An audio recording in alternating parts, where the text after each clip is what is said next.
Young tiger NTR ప్రధాన పాత్రలో వస్తున్న తాజా చిత్రం దేవర. కొరటాల శివ ఈ సినిమాకు దర్శకత్వం వహిస్తుండగా జాన్వీ కపూర్ హీరోయిన్ గా నటిస్తోంది. తొలి భాగం 2024 అక్టోబర్ 10న విడుదల కానుంది. ఇప్పటికే ఈ మూవీ నుంచి ఫస్ట్ లుక్ తో పాటు గ్లిమ్స్ విడుదల చేయగా ప్రేక్షకులను ఆకట్టుకున్నాయి. అయితే మే 20న తారక్ పుట్టినరోజు సందర్భంగా మూవీ నుంచి ఫస్ట్ సింగిల్ లాంచ్ చేయనున్నట్టుగా చిత్ర యూనిట్ ప్రకటించిన విషయం తెలిసిందే.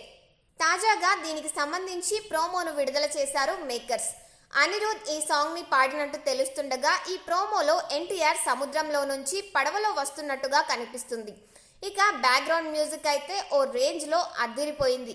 ఇక మే 19న వచ్చే ఫుల్ సాంగ్ కోసం తారక్ అభిమానులతో పాటు ప్రేక్షకులు సైతం ఎదురు చూస్తున్నారు. Thanks for watching. ఇటువంటి latest updates, viral videos, interesting stories కోసం వెంటనే మా ఛానల్ను సబ్స్క్రైబ్ చేసుకోండి. అలాగే ఇన్స్టాగ్రామ్, ఫేస్బుక్, ట్విట్టర్లలో మా ఛానల్ను ఫాలో అవ్వండి.